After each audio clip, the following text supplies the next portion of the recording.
In September 1991, the town of Crestwood, Missouri, was quiet enough that most police calls involved noise complaints or lost pets.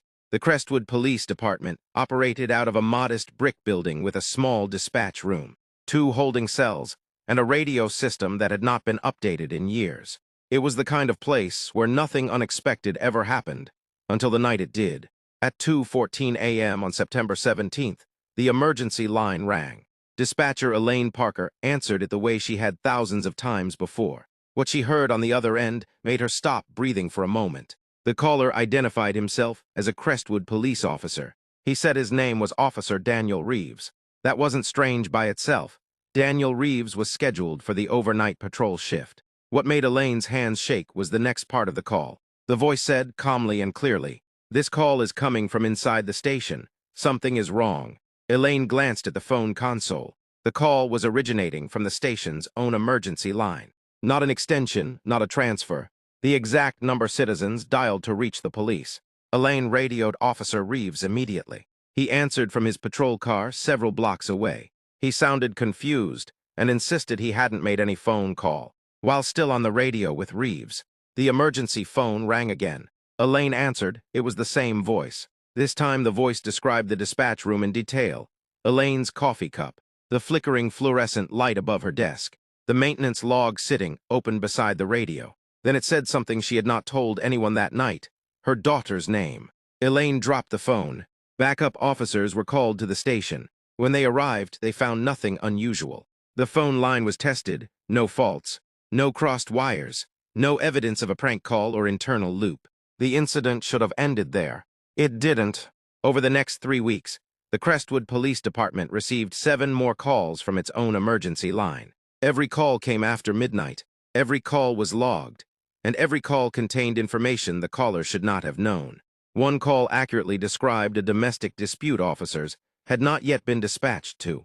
Another warned of a drunk driver minutes before an accident occurred. One call described a holding cell inmate attempting suicide, something that happened moments later. The voice always sounded like Officer Reeves.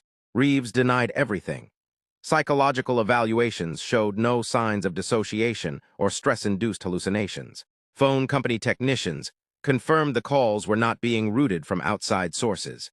The calls were real, and they were coming from inside the system. Then came the final call.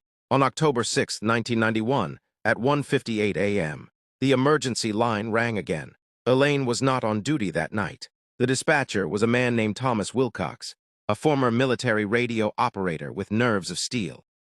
According to Wilcox's report, the voice sounded this time strained, rushed. "This is going to stop soon," the caller said.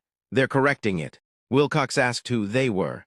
There was a pause, then the voice said, "We weren't supposed to notice." The line went dead. At 2:03 a.m., Officer Daniel Reeves was involved in a single-vehicle accident on an empty stretch of road. His patrol car veered off and struck a tree. Reeves died at the scene. The official investigation ruled the crash an accident caused by fatigue. No alcohol, no drugs, no mechanical failure. After Reeves's death, the calls stopped. But the case didn't close cleanly. During an internal audit months later, a technician discovered something impossible in the department's phone logs. Several emergency calls were time-stamped after Reeves's death, some by minutes, some by hours. The logs listed him as the caller. Those entries were quietly removed during a system upgrade in 1993. Elaine Parker resigned the following year. She refused interviews and moved out of state. Thomas Wilcox stayed on the force but never worked dispatch again. He later told a reporter off the record that he believed the calls were echoes.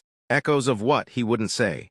The Crestwood Police Department replaced its entire communications system in the late 1990s. The old equipment was destroyed. Officially, the case is remembered as a series of unexplained technical malfunctions paired with unfortunate coincidence. Unofficially, former officers tell a different story.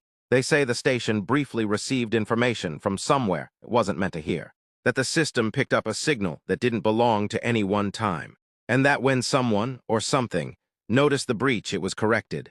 The emergency line still exists, and if you ask the right retired officers, they'll tell you the same thing. Sometimes the call comes before the event, and sometimes the system answers itself.